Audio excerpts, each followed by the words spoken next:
Hello दोस्तों, कैसे हैं आप सब। उम्मीद करता हूं आप सब बढ़िया होंगे।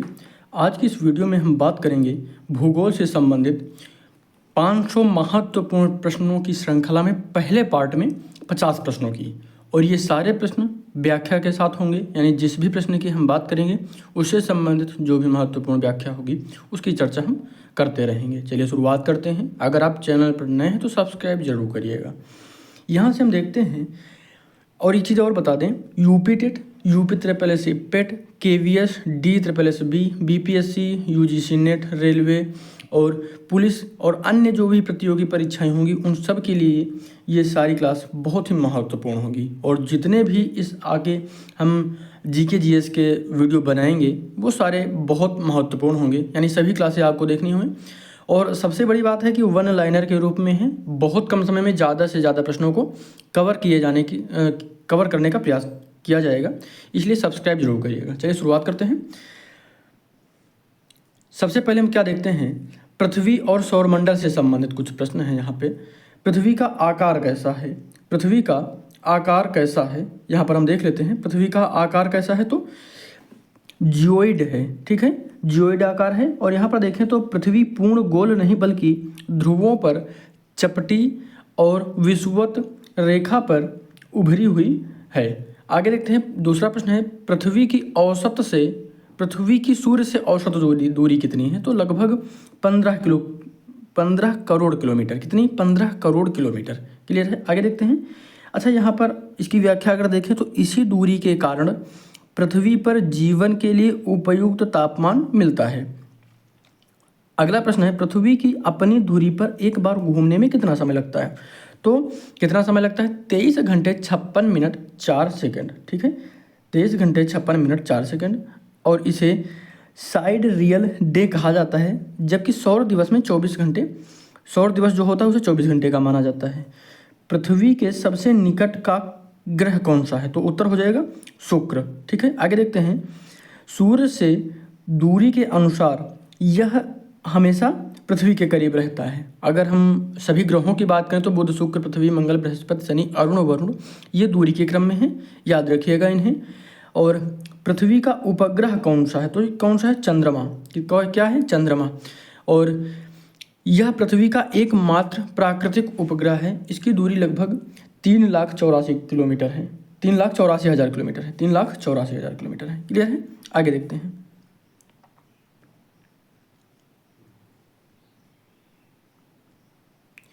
उसके बाद हम देखते हैं वायुमंडल से संबंधित प्रश्नों को।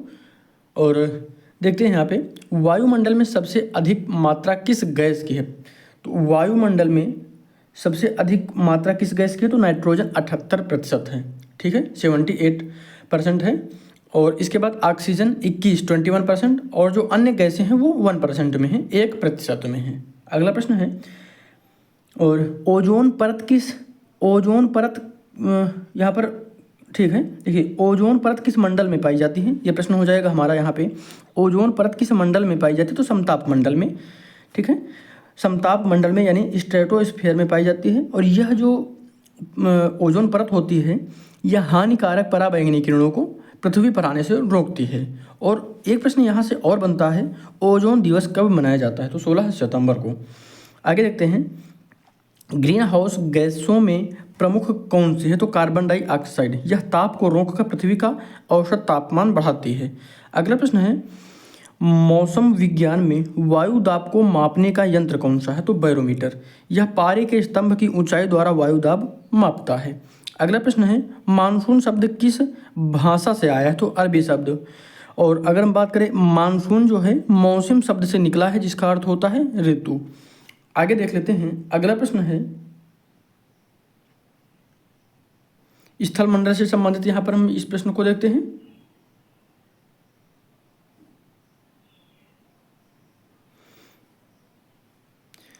पृथ्वी की सबसे बाहरी परत को क्या कहते हैं तो भूपर्पटी। ठीक है, भूपर्पटी, यानी इसको कई बार हिंदी में भी आपसे पूछा जा सकता है तो याद रखिएगा क्रस्ट बोलते हैं, क्रस्ट। ठीक है, लिखा हुआ भी है। और यह ठोस चट्टानों से बनी हुई है। अगला प्रश्न है, पृथ्वी की सबसे मोटी परत कौन सी है तो मेंटल। क्या? मेंटल। यह 2900 किलोमीटर मोटी है और अर्ध पिघली अवस्था में है। भूकंप की तीव्रता मापने का यंत्र कौन सा है? तो रिएक्टर पैमाना, सिस्मोग्राफ कहेंगे इसको। यह भूकंपीय तरंगों की तीव्रता को दर्ज करता है। अगला प्रश्न है, ज्वालामुखी से निकलने वाला द्रवित पदार्थ क्या कहलाता है? तो लावा कहलाता है। यह पिघली चट्टानें और गैसें होती हैं। पृथ्वी की सबसे भीतरी परत को क्या कहा जाता है? तो कोर कहा जाता है। यह निकेल और लोहा यानी निकेल और आयरन से होती है। यहाँ पर इसी का पूर्ण रूप है निकेल प्लस और Fe का मतलब क्या होता है? फेरस यानी लोहा। ठीक है, कई बार कंफ्यूजन हो जाता है। तो Fe किसका प्रतीक होता है? लोहा का, यानी इसको फेरस बोला जाता है। हम आगे देखते हैं,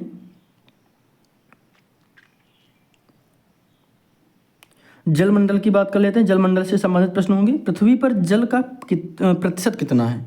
तो लगभग 71%, और इसमें 97% खारा और केवल 3% मीठा जल है। विश्व का सबसे बड़ा महासागर कौन सा है? तो प्रशांत महासागर। यह लगभग 1/3 पृथ्वी को घेरे हुए है। सर्वाधिक खारा सागर कौन सा है? तो मृत सागर। इसकी जो लवणता है 340 ग्राम प्रति लीटर है।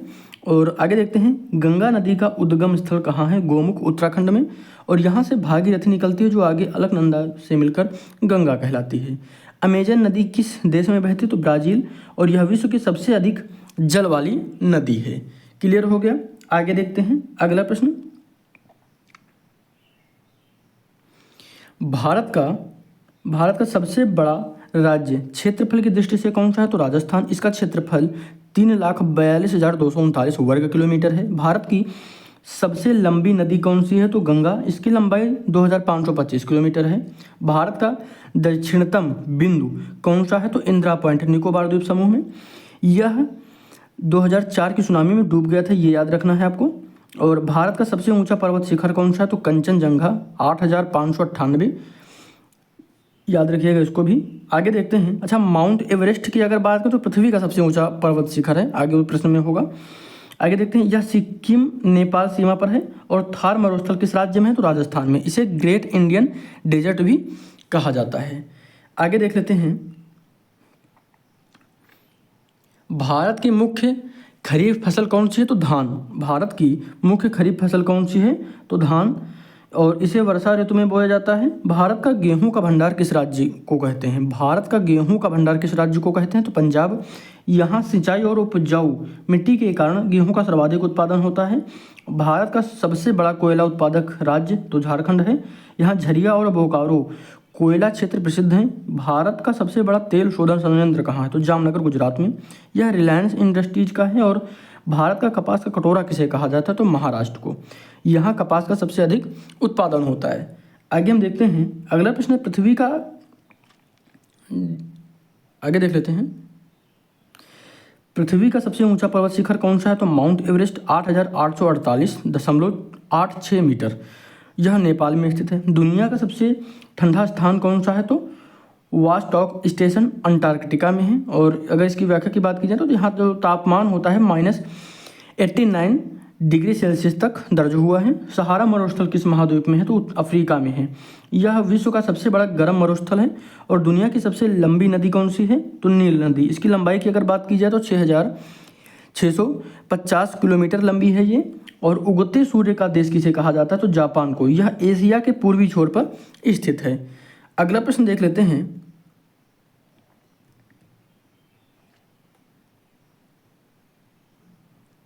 विश्व पर्यावरण दिवस कब मनाया जाता है? तो 5 जून को। पर्यावरण संरक्षण के लिए यह दिवस मनाया जाता है।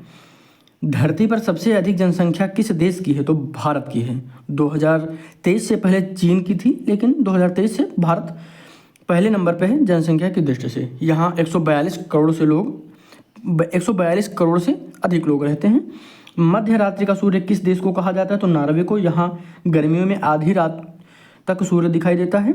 विश्व का सबसे बड़ा द्वीप कौन सा है? तो ग्रीनलैंड। यह डेनमार्क के अधीन है। और पृथ्वी का जलवायु नियंत्रण संयंत्र किसे कहा जाता है? तो महासागर को। किसे कहा जाता है? महासागर को। यह तापमान संतुलन बनाए रखते हैं। चलिए हम आगे देख लेते हैं, विश्व की सबसे बड़ी झील कौन सी है? विश्व की सबसे बड़ी झील कौन सी है? तो कैस्पियन सागर झील है। और यह तकनीकी रूप से झील है पर आकार में समुद्र जैसा है। भारत का सबसे बड़ा डेल्टा कौन सा? तो सुंदरबन डेल्टा।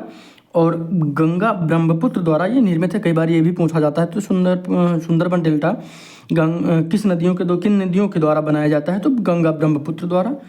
और डार्विन बंदरगाह किस देश में है? तो ऑस्ट्रेलिया में है। यह उत्तरी क्षेत्र का प्रमुख बंदरगाह है। और एटलस पर्वत कहाँ है? तो उत्तर अफ्रीका में है। ठीक है।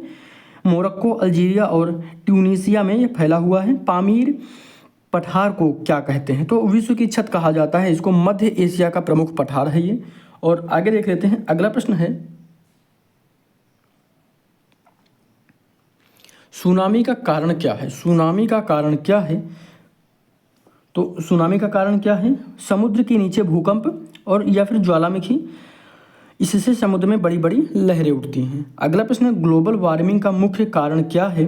तो ग्रीन हाउस गैसों की वृद्धि, CO2, CH4 और N2O आदि ग्रीन हाउस गैसें प्रमुख हो जाती हैं। और वनों की कटाई को किस नाम से जाना जाता है? तो वनोन्मूलन। इससे जैव विविधता घटती है। ठीक है। भारत का प्राणवायु का राज्य कौन सा है? तो उत्तराखंड। यहाँ पर घने वन और ऑक्सीजन युक्त वातावरण है, इसलिए इसे प्राणवायु का राज्य कहा जाता है। और जैवमंडल क्या है? तो पृथ्वी पर जीवन क्षेत्र जो होता है उसे जैवमंडल कहा जाता है, बायोस्फीयर कहा जाता है। इसमें स्थल, जल और वायु तीनों मंडल आते हैं। तो ये कुछ बहुत ही महत्वपूर्ण प्रश्न थे। ये 50 प्रश्न थे और आने वाले कुछ दिनों में डेली 50-50 प्रश्न करके हम 500 प्रश्नों की श्रृंखला आपके सामने रखेंगे। आप किसी भी परीक्षा की तैयारी कर रहे हों, ये प्रश्न आपकी परीक्षा के लिए बहुत ही मददगार साबित होंगे आपके लिए। इन सभी प्रश्नों को देखते रहिएगा। और इसमें से कई सारे ऐसे भी प्रश्न होंगे जो आपको पहले से पता होंगे, तो उनका रिवीजन आपको हो जाएगा। और सब्सक्राइब करिएगा, शेयर करिएगा। और आपको किस टॉपिक पर प्रश्न चाहिए ये भी आप कमेंट कर सकते हैं। और किस परीक्षा की आप तैयारी कर रहे हैं ये ज़रूर बताइएगा। धन्यवाद।